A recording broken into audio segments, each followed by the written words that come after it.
Welcome back, everybody, to another episode of Road to GM, Road to NM, Beyond 2000. We just playing chess, man. And I don't have a live game for y'all today because I need to figure out a good balance. Every time I play a live game on this channel, I am trash. I don't know why. I don't know how. I think it's because I'm trying to talk about the position instead of just thinking it. I'm trying to be entertaining and I'm trying to, win the game. So all that combined, it always ends up cooking me. I'm not gonna lie, but I have a beautiful game for y'all today. We're 2187 in this game. Beautiful pawn checkmate. Come on, man. Come on, man. Let's get straight into it. E4, and my opponent plays the French D4, and I've been learning the tirage. Shout out to Daniel Naroditsky. He's taught him. He did it in a speedrunner, and I thought it was interesting, so I wanted to start playing it.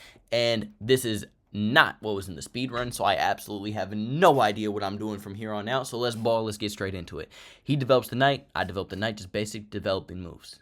He develops the knight, now I develop the bishop, getting ready to castle short, and if you take, I'll just take back with the bishop. He develops his bishop to e7, and I develop my bishop too, because now I'm like, okay, I kind of want an attacking game. You gonna go here, I'm gonna go here, I'm gonna go here, and I'm gonna go bang, bang, bang, bang, bang, checkmate, basically. He castles, h4. What did I just say? I'm gonna get so spicy on him.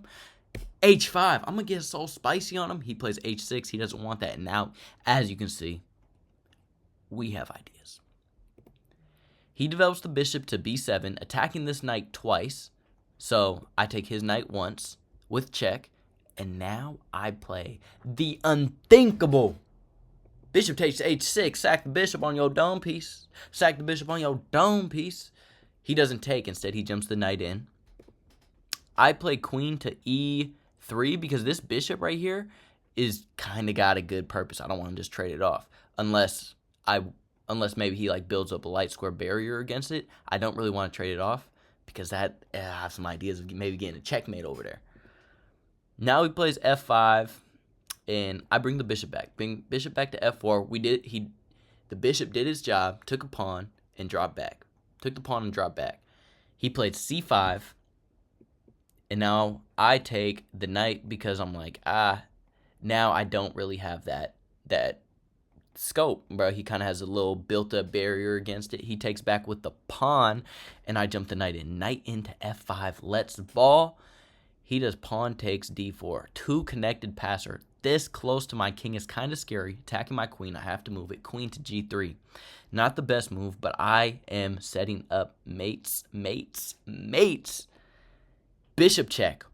I'm not worried about that. King f1. I didn't go to d1 because I didn't want to walk into a self-pin. He plays e3. He's marching forward, but I don't really care what you're doing, my man. I don't really care. h6. I'm knocking on the door. Mate is threatened. Queen up to the business. And here I calculated pawn to h7, check. You have to go here, and then knight in to g6. You have to sack the queen, right? But I take, and then my bishop hangs. And surprisingly, I didn't see an attack for it. And this is kind of scary, y'all. He's got two pawns, a rook on the open file just barreled at my king. I just have a queen here. I'm nervous. I don't know if I can do it. So instead, I play knight to g6, which is the best move. He gives bishop check.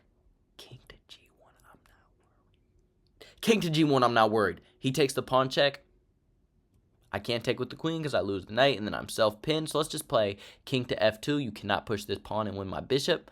Low-key, maybe you could, but I just take. Well, you go here. Maybe I have check first. Here.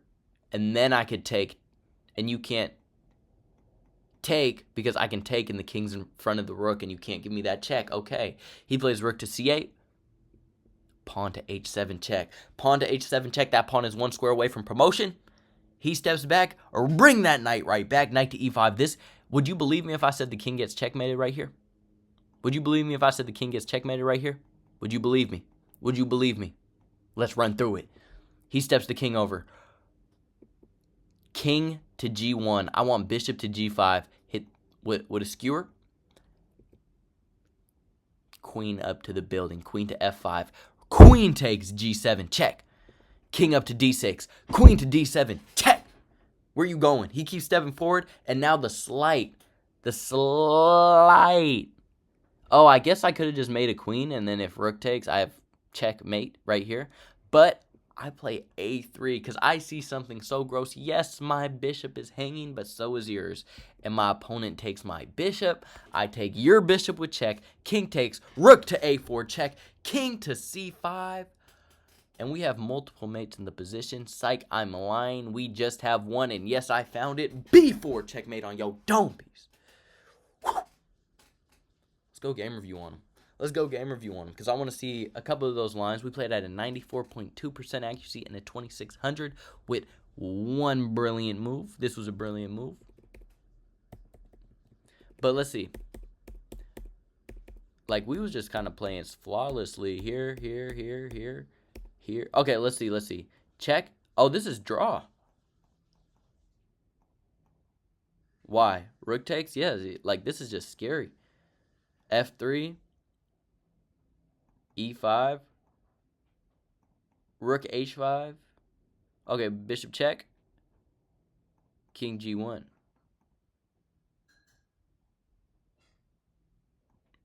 Rook F6.